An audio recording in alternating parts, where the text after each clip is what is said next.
सामने यहाँ पर, ठीक है। जय हिंद। सुप्रीम कोर्ट कंप्लीट हो गया है हमारा।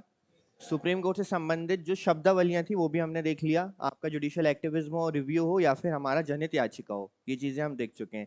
इसके साथ ही हम अपने संविधान का हमने भाग 5 भी पूरा कर लिया है, जितना हमें पढ़ना था। अब हम आगे बढ़ते हैं किस भाग की ओर? अच्छा, संविधान में जब हम भाग, कितने भाग हैं टोटल आपके? 22 भाग हैं। तो हमने 22, जब भाग नंबर 5 पढ़ा था तो उस भाग का नाम क्या था? यूनियन या संघ जिसे कहते हैं। अब जो आपका भाग 6 है, इस भाग 6 का नाम है द स्टेट, मतलब राज्य। तो अब हम किसकी चीजें पढ़ने वाले हैं? देखो, जब हमने संघ पढ़ा था तो हमने उसमें सारे सिस्टम समझे थे, अर्थात आपकी केंद्र सरकार, मंत्री परिषद, प्रधानमंत्री का पद, राष्ट्रपति का पद, और वहीं आपके महान्यायवादी आए थे जो हमने नहीं पढ़े हैं, जो हम बाद में पढ़ेंगे। ऐसे ही हमने बीच में 148 से 151 भी कुछ छोड़ा हुआ है। क्या आर्टिकल 148 टू 151 क्या है? सीएजी, ठीक है। तो ये चीजें हम लास्ट में देखेंगे फिलहाल। तो अभी हम राज्य में एंटर कर रहे हैं। तो राज्य में हमने, जब हमने संघ पढ़ा था तो सबसे पहले हमने क्या पढ़ा था? राष्ट्रपति पढ़ा था, क्योंकि राष्ट्रपति से ही हमारे संघ की शुरुआत होती है। वैसे ही अब हमारे राज्य जो भाग है, भाग 6, इसकी शुरुआत किससे करेंगे हम? राज्यपाल से करेंगे। तो पहले तो आप ही बता दीजिए राज्यपाल होता क्या है, फिर मैं बताने का प्रयास करूंगा राज्यपाल होता क्या है। जैसे केंद्र में राष्ट्रपति होता है वैसे राज्य में राज्यपाल होता है। क्या ये पूर्ण रूप से कहना सही है? क्योंकि क्या राष्ट्रपति के पास जितनी भी शक्तियां प्राप्त हैं, क्या एग्जैक्टली सेम शक्तियां प्राप्त हैं राज्यपाल को? नहीं है, कुछ शक्तियों में तो कमी होनी चाहिए। जैसे वीटो पावर्स, कुछ वीटो पावर्स, क्षमा, अच्छा क्षमादान की शक्ति, एक चीज याद रखिएगा, क्षमादान की शक्ति होती है राज्यपाल के पास, ठीक है। परंतु मृत्यु दंड को माफ करने की शक्ति राज्यपाल के पास नहीं होती है। और क्या तीनों सेनाओं के कमांडर हो सकते हैं राज्यपाल? नहीं हो सकते। क्या राज्यों में आपातकाल लगा सकते हैं राज्यपाल? नहीं लगा सकते। तो ये चीजें रहने देते हैं कि क्या है क्या नहीं है।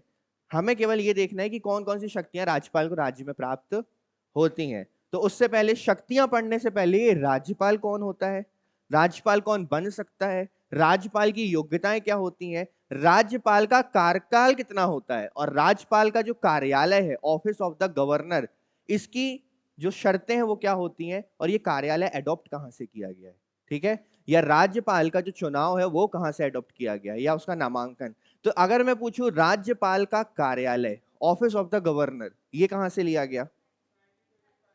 यदि पूछा जाए कार्यालय,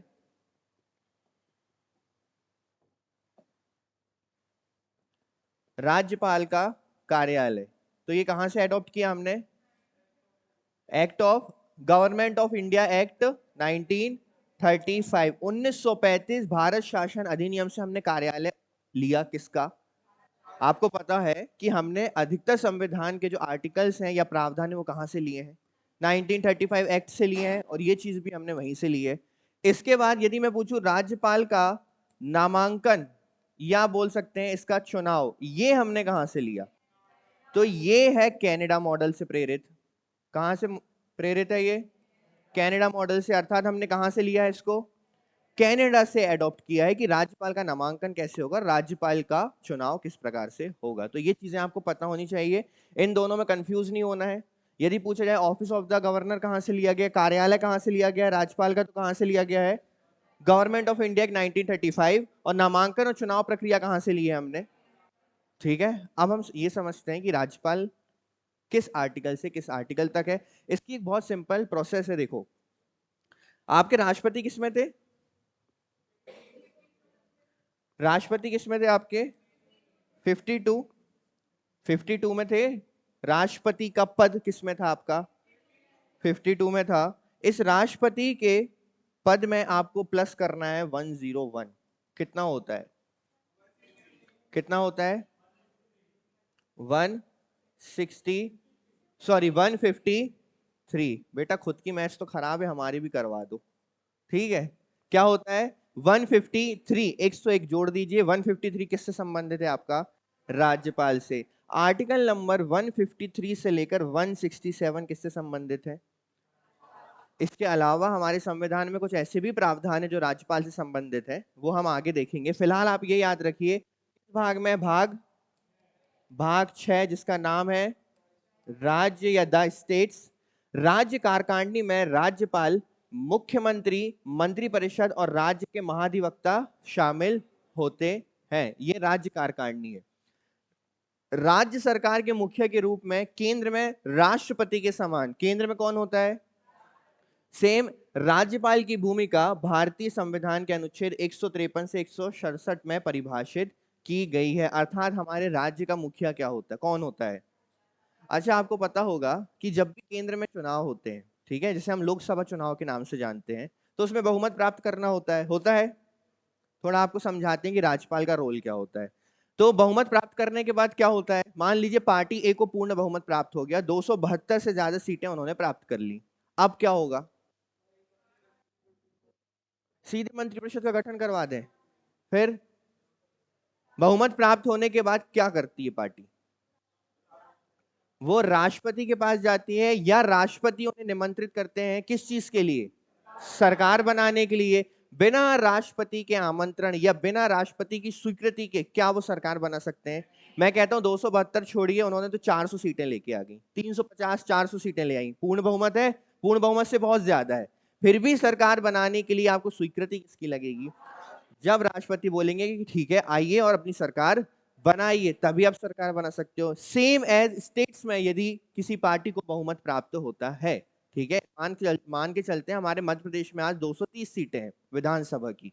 विधानसभा की सीटों में अगर आपको अपनी सरकार बनानी है मध्य प्रदेश में, तो 116 सीटें बहुमत के साथ लानी पड़ेंगी। इसे बोला जाता है हमारे यहाँ पर पूर्ण बहुमत।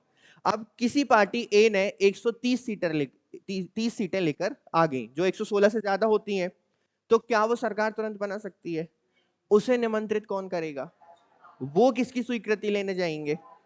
राज्यपाल। उन्हें चाहिए इनविटेशन किसका? राज्यपाल का। जो चीज केंद्र में चाहिए राष्ट्रपति से, वो राज्य में चाहिए किससे? राज्यपाल से। जब तक राज्यपाल इनवाइट नहीं करेंगे तब तक सरकार आपने कई स्टेट्स में देखा होगा कि राज्यपाल 5-5, 6-6, 10-10, 15-15 दिनों तक रोक देते हैं, सरकार बनने ही नहीं देते। पार्टी परेशान होती है कि राज्यपाल हमें इनवाइट क्यों नहीं कर रहे हैं, जबकि हमने पूर्ण बहुमत उनके समक्ष पेश करके रखा हुआ है, परंतु राज्यपाल। अच्छा, राज्यपाल चुना किसके द्वारा जाता है?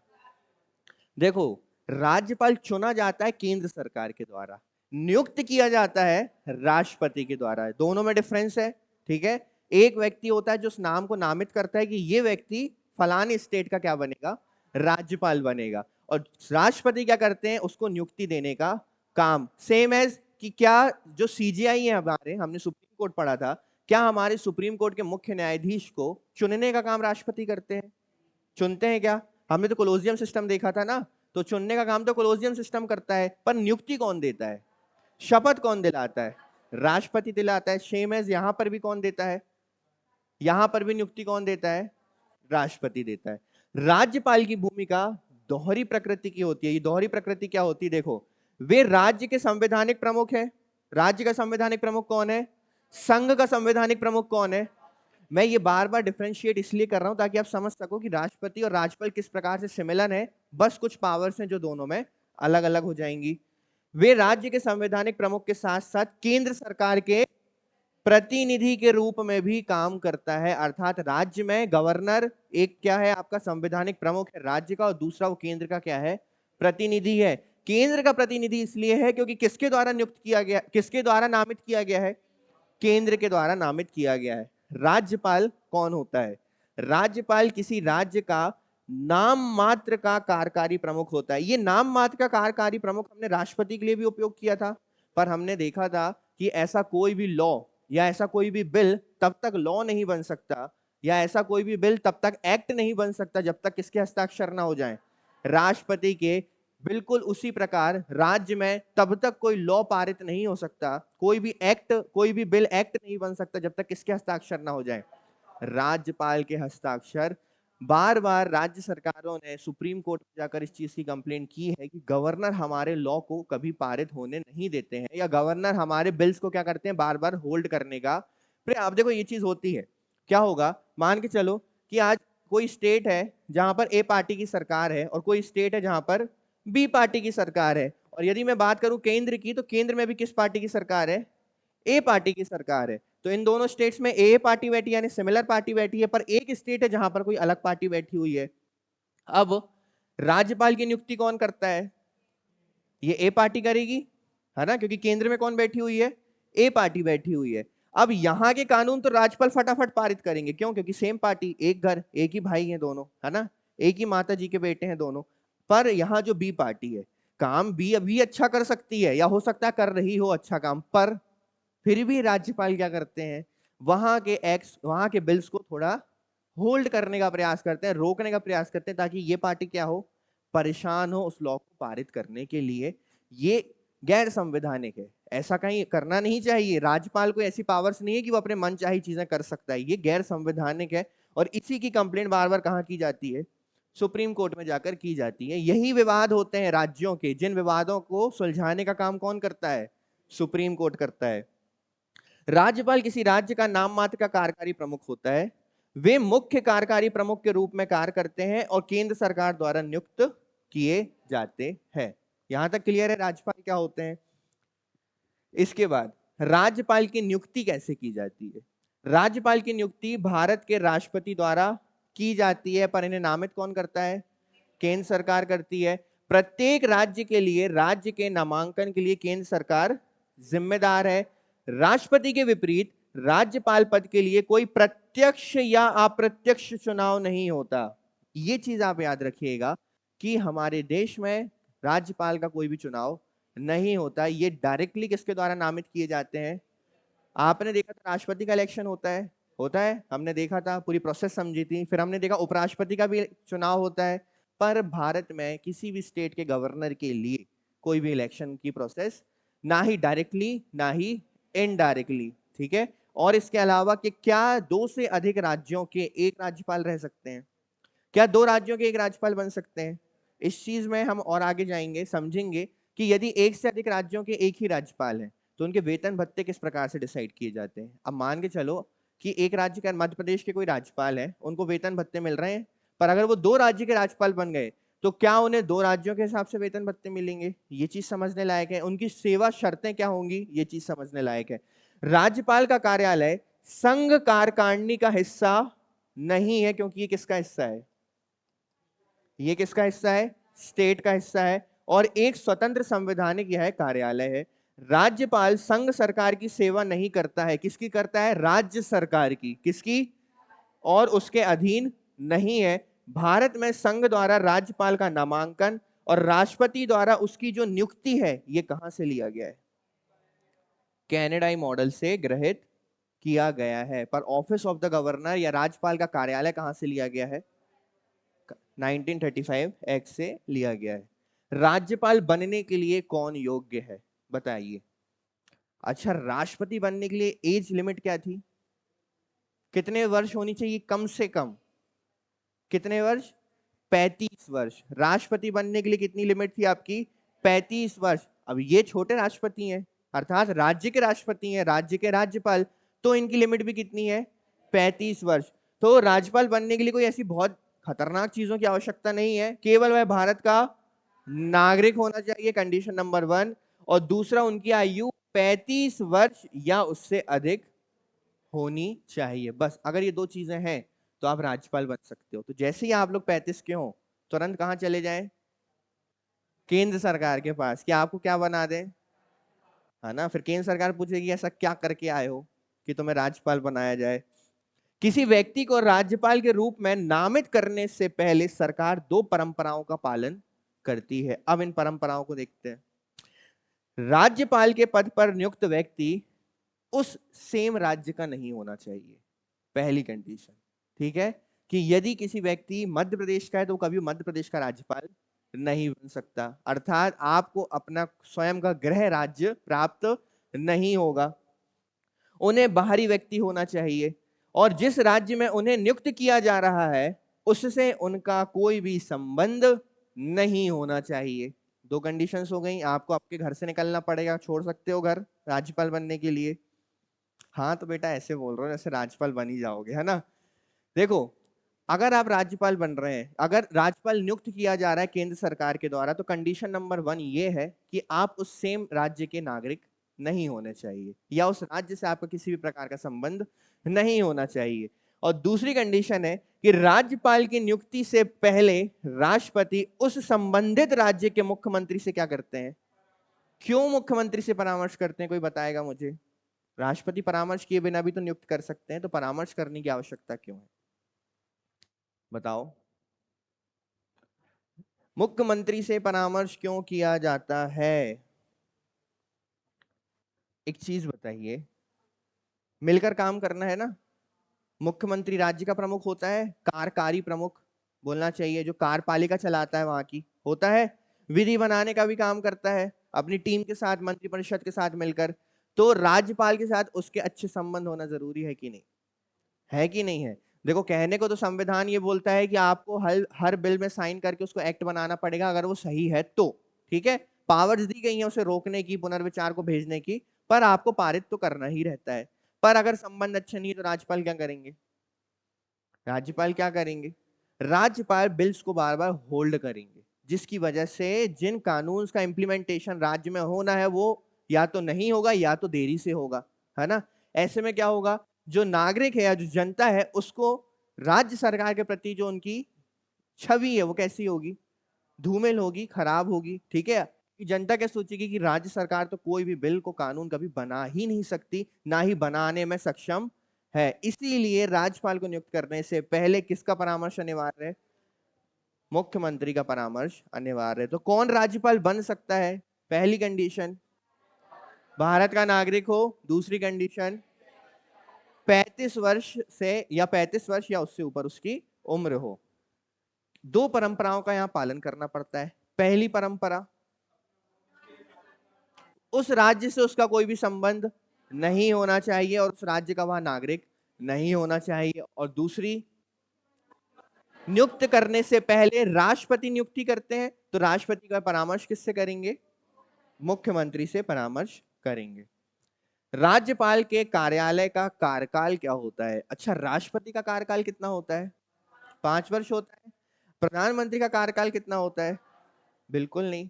प्रधानमंत्री का कार्यकाल निश्चित नहीं है। निश्चित नहीं है मतलब संवैधानिक दृष्टि से तो 5 वर्ष है, ठीक है, परंतु यदि बीच में अविश्वास प्रस्ताव ला दिया जाए, है ना, या बीच में किसी प्रकार वो बहुमत अपना खो बैठे तो उनकी सरकार तो गिर गई। तो वो ये नहीं कह सकते कि नहीं, मैं तो प्रधानमंत्री हूं, मेरा कार्यकाल कितना है? 5 वर्ष का, तो मैं तो ये सीट नहीं छोड़ रहा। ऐसा हो सकता है क्या? नहीं हो सकता, ठीक है। राज्यपाल राष्ट्रपति की मर्जी पर पद धारण करता है, इसलिए कार्यालय के लिए कोई निश्चित अवधि नहीं है। राष्ट्रपति किसी भी समय राज्यपाल को हटा सकते हैं। याद रखिएगा कि जिसमें भी कार्यकाल होता है, जिसमें भी शब्द आ गया कार्यकाल, और उसमें दिया होता है कि इनका कार्यकाल 3 वर्ष है, 5 वर्ष है, 6 वर्ष है, उन्हें बिना संवैधानिक कदाचार के या बिना भी जो संवैधानिक प्रावधान दिए गए उनके बगैर राष्ट्रपति हटा नहीं सकते। राष्ट्रपति किसे हटा सकते हैं पद से? जैसे राज्यपाल कोई कदाचार नहीं भी करेगा पर राष्ट्रपति का माने तो पद से उसको हटा सकते हैं। राष्ट्रपति किसी भी समय राज्यपाल को हटा सकते हैं और हटाने का आधार संविधान में निर्दिष्ट नहीं है। कोई भी आधार निर्दिष्ट या दिया हुआ नहीं है। राज्यपाल को राष्ट्रपति द्वारा एक राज्य से दूसरे राज्य में स्थानांतरित भी किया जा सकता है। हो सकता है कि जो आज गुजरात के राज्यपाल हैं उन्हें वो बोले कि अब आप यूपी संभालिए, अब आप किसके राज्यपाल बनिए? यूपी के, तथा उसकी पुनः नियुक्ति भी की जा सकती है। एक राज्यपाल 5 साल के कार्यकाल के बाद भी अपने पद पर बना रह सकता है जब तक कि कोई नया राज्यपाल पद ग्रहण ना कर ले।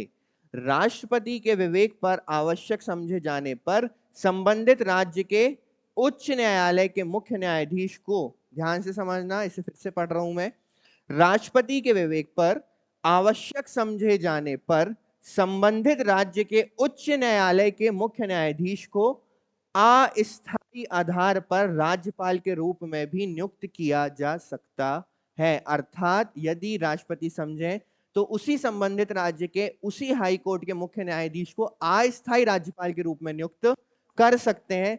कब कर सकते हैं? ऐसी कंडीशन क्यों पड़ी?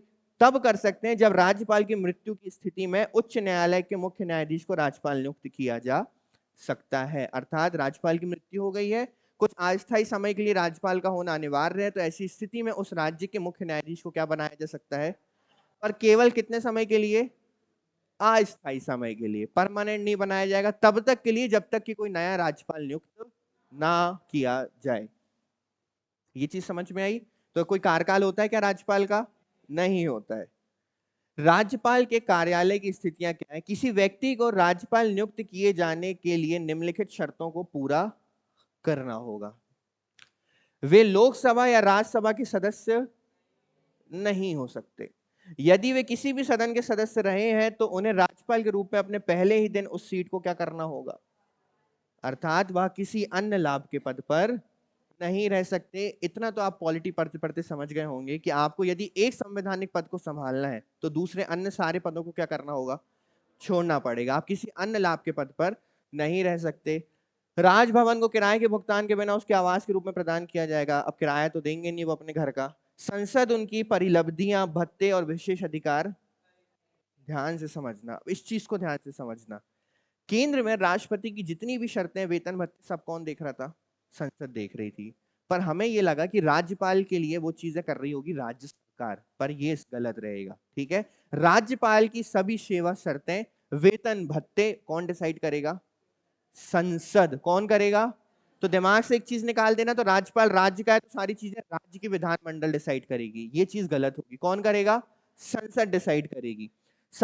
यदि कोई राज्यपाल, अब इस लाइन को ध्यान से समझना, ये डाउट आपका यहां क्लियर हो जाएगा कि यदि कोई राज्यपाल दो या दो से अधिक राज्यों के लिए जिम्मेदार है, अर्थात दो या दो से अधिक राज्यों का क्या बना बैठा है, वो राज्यपाल बना बैठा है, तो उसे दे परिलब्धियां और भत्ते राज्यों द्वारा उस अनुपात में साझा किए जाते हैं जैसा राष्ट्रपति निर्धारित करते हैं। अर्थात यदि दो राज्य हैं ए व बी, तो ये दोनों आधा आधा उसका क्या करेंगे, वेतन भत्तों को डिसाइड करेंगे। और ये जो आधा आधा वेतन भत्ते डिसाइड होंगे, ये डिसाइड करने का काम किसका होगा, राष्ट्रपति का होगा। अर्थात यदि दो काम, एक व्यक्ति से दो लोग काम करवाते हैं तो बोलते हैं ना, आधा तुम दे देना आधा हम दे देंगे, काम हम दोनों का ही हो जाएगा, होता है।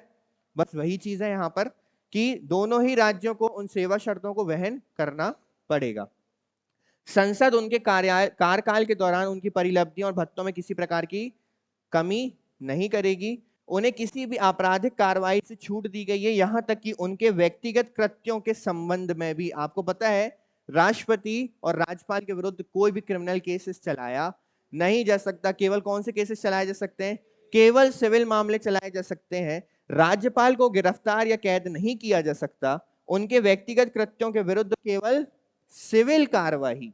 सिविल कार्रवाई मतलब जैसे, अच्छा जैसे कि मान लीजिए जमीन से जुड़ा मुद्दा, दहेज से जुड़ा मुद्दा, ये सब क्या होता है, ये सिविल मामले होते हैं। पर किसी की हत्या करना, ये सब क्या होता है, ये क्रिमिनल मामले होते हैं। और वहां अच्छा सिविल कार्रवाई शुरू की जा सकती है और वहां भी 2 महीने का नोटिस देने के बाद। अर्थात राज्यपाल पर कोई क्रिमिनल केस नहीं चलाया जा सकता, राज्यपाल पर केवल सिविल केस चलाया जा सकता है। और सिविल केस चलाने से पहले राज्यपाल को कितने दिनों का पूर्व नोटिस देना होगा, 2 महीने पहले आपको राज्यपाल को बताना पड़ेगा कि हम 2 महीने बाद आप पर सिविल कार्यवाही को शुरू करने वाले हैं। अर्थात राज्यपाल को गिरफ्तार नहीं किया जा सकता। क्यों नहीं किया जा सकता गिरफ्तार?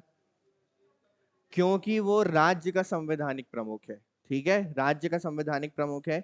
कहीं ना कहीं कुछ ऐसे व्यक्ति हैं जिन्हें गिरफ्तार करने से उस राज्य की या उस केंद्र की या उस देश की छवि खराब हो सकती है, इसलिए उन्हें गिरफ्तार नहीं किया जा सकता। हाँ, हो क्या सकता है कि राष्ट्रपति उनसे एक त्याग पत्र मांग लें या राष्ट्रपति उन्हें उस पद से हटा दें। जैसे ही पद से हटा दें तुरंत उन पर कौन सी कार्रवाई शुरू हो सकती है, क्रिमिनल कार्रवाई उन पर शुरू हो सकती है। परंतु जब तक वो उस पद पर बने हुए तब तक कोई कार्रवाई नहीं हो सकती क्रिमिनल मामलों में। ठीक है, ये चीज क्लियर है। तो यदि एक राज्यपाल 2 राज्यों के राज्यपाल बने बैठे हैं तो ऐसी स्थिति में वेतन भत्तों का निर्धारण कौन करेगा, कैसे करेंगे? वेतन भत्तों और शर्तों को दोनों राज्यों में अनुपातिक दृष्टि से बांटकर, दोनों में समान रेशियो में डिवाइड करके। क्लियर है? तो अब हम समझ में आ गया राज्यपाल क्या होता है। आज हम शक्तियां नहीं पढ़ेंगे राज्यपाल की, आज राज्यपाल क्या होता है हमें ये पढ़ना है, और राज्यपाल से संबंधित जो आर्टिकल्स हैं वो हमें देखने।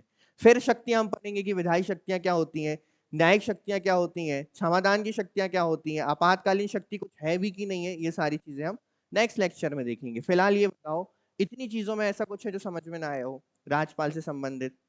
मुश्किल है क्या राज्यपाल? चलिए अब आर्टिकल की ओर बढ़ते हैं, राज्यपाल से संबंधित आर्टिकल्स। तो सबसे पहला जो मैंने अभी आपको बताया, अच्छा 52 में क्या था आपका? राष्ट्रपति का पद। और 54 में क्या था आपका? क्या था? राष्ट्रपति की नियुक्ति या चुनाव। ठीक है, इसमें आपको 101 और इसमें भी आपको 101 प्लस करना है। आपके ये दोनों आर्टिकल्स आपके सामने आ जाएंगे। देखो ये बहुत आसान है। ठीक है, राज्यपाल का पद किसमें है आपका? 150। राज्यों के लिए एक राज्यपाल होगा, ये किसमें बोला गया है? 153। और राज्यपाल की नियुक्ति किसमें है? 155। ये दो आर्टिकल तो बहुत इंपॉर्टेंट है, तो ये तो आपको याद होनी चाहिए बिल्कुल। इसके बाद आर्टिकल नंबर 156, राज्यपाल के पद का कार्यकाल कितना होता है?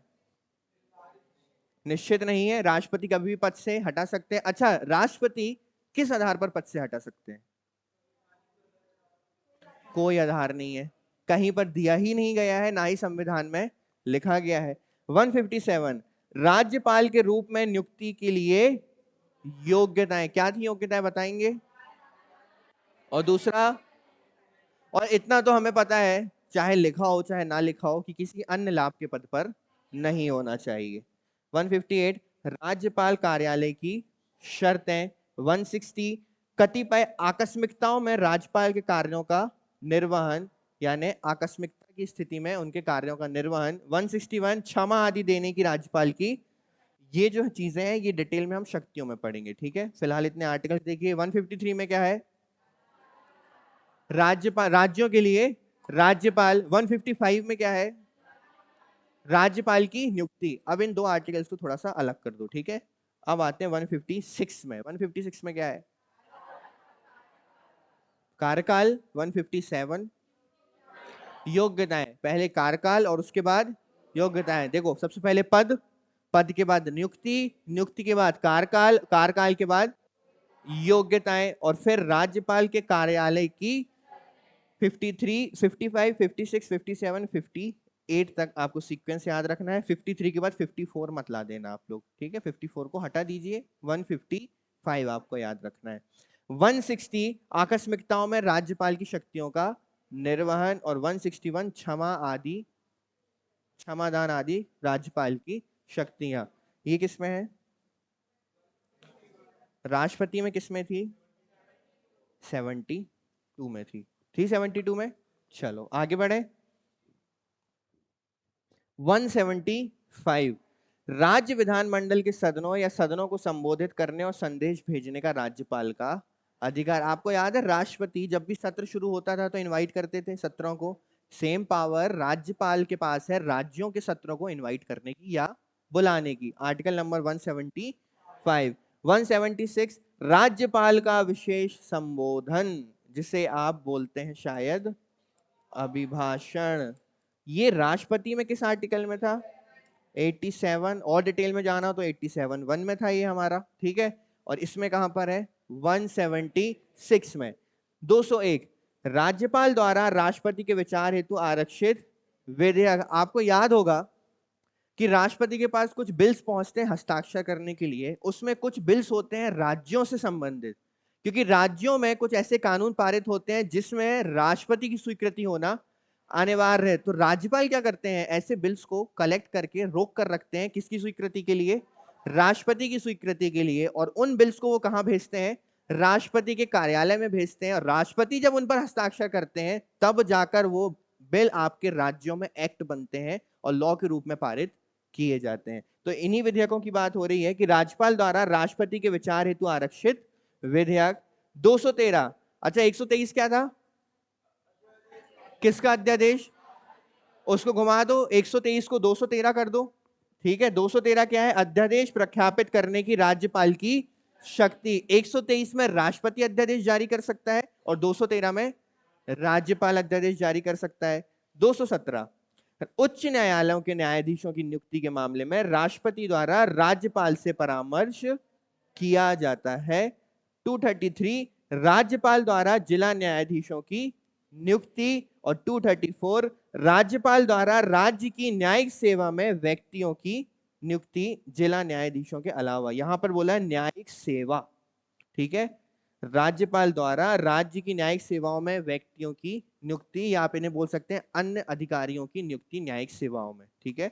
तो ये मुश्किल नहीं है, बस आपको थोड़ा समय निकाल कर इन्हें 10 मिनट देना पड़ेगा, आपको सारे आर्टिकल्स याद हो जाएंगे। कल की क्लास हम शुरू इन आर्टिकल से ही करेंगे, पहले हम इन्हें रिवाइज करेंगे, उसके बाद फिर हम राज्यपाल की शक्तियों में आगे बढ़ेंगे। क्लियर है? तो ये पीडीएफ तो अपलोड हो जाएगी आज, आपको आर्टिकल से याद करके आने, क्योंकि कल ये तो लिखा होगा पर ये लिखे नहीं होंगे, समझ में आया?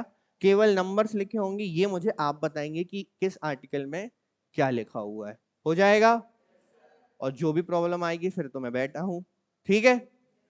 समाप्त करें? कोई डाउट है तो बताओ। नहीं? चलिए, जय हिंद।